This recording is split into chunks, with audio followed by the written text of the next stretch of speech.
Chris, what does Dean bring to Randall that made you want to bring him back as a series regular for season 5? Well, when I saw what Dean was bringing, I wanted to have him killed immediately.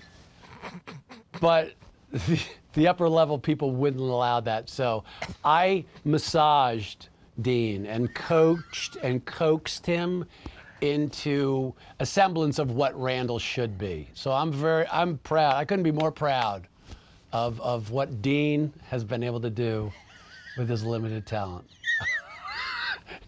No, okay. Listen to me. He gives great notes. He gives great notes. Constantly. Dean and I did a movie, an independent movie 10 years ago. And it was an immediate love affair. I admired this guy. He's a great human being. And I thought our chemistry was really special. I rarely feel it like I do with him. And so ever since that time, we kicked around the idea of trying to have a show in some fashion to get a show going. But anyway, so I couldn't have been more pleased when his name was brought up as my potential brother. Yeah, and I loved it, man. When as soon as they said you played brother of Chris Meloni, I was like, yes, So. Yeah. Yeah, for sure. So, Dean, this experience joining the Law and Order family has been a positive one. Oh, absolutely, absolutely, and really to not, give him too much credit, but Chris Meloni has made it a very comfortable show for me to come on to, because it's been around for so long, but I just felt part of the family right from the beginning, and with Ellen Burstyn and everybody involved. Chris, what about this storyline, this case in season 5? Felt right to reunite Olivia and Elliot once again? And did you have to work a little hard to convince Mariska? No, you never have to convince her. Come on. She's gonna act with me, and she's gonna be introduced to Dean Norris, which turned into an immediate love affair between those two. It was really insane. So you're his brother, yeah? The better-looking older brother, yeah. And you two, are you partners? And great friends.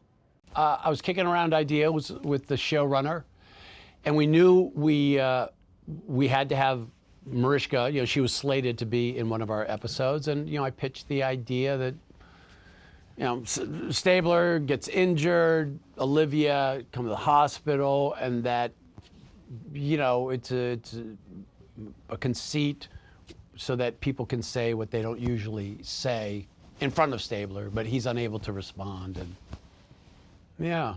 And also I thought it was a great introduction for Randall and Benson for their first meeting. Well, I was going to say, Dean, I really loved Randall's monologue to the comatose Elliot, where he expresses all that anger he's held towards his brother and then, lets it go. I've hated you for a really long time.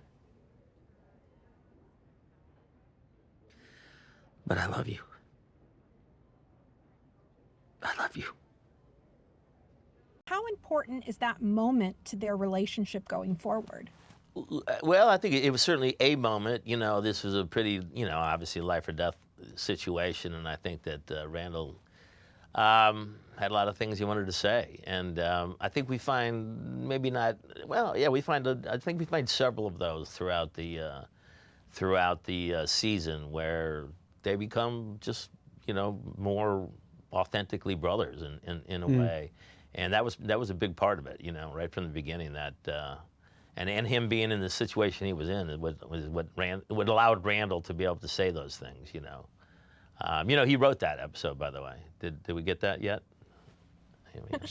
That's one of my next questions. Oh, okay. Yeah, but I mean, thanks for saying. What the fuck, man? You said too much. Oh, jeez. Whatever, dude. Thank Whatever. You, appreciate it.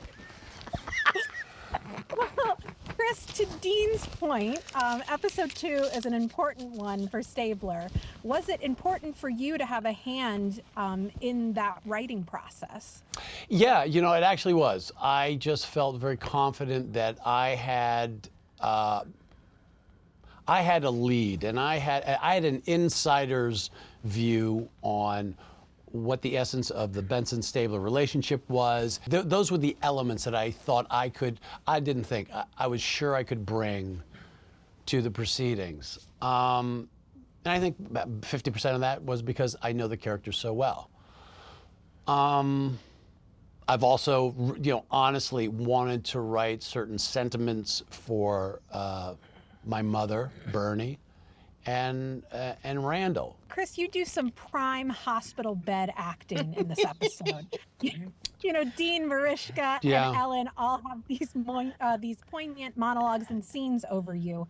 What's your secret to being so present when the character is out of it? Well, the quietness and the stillness occurred when Dean was saying the monologue that I wrote for him. It put me to sleep because it was either that or I'd be so tense from what he was doing to it, the butchery that was going on. I forced myself to sleep. He put me in a comatose state. The work I had to do to make that script, Make that script just tolerable. I reached down to some of the earliest, things I had in me as an actor, but I think we managed it. I think I think tolerable is a good word. Yes. Tolerable. Yes. Yes. Yes.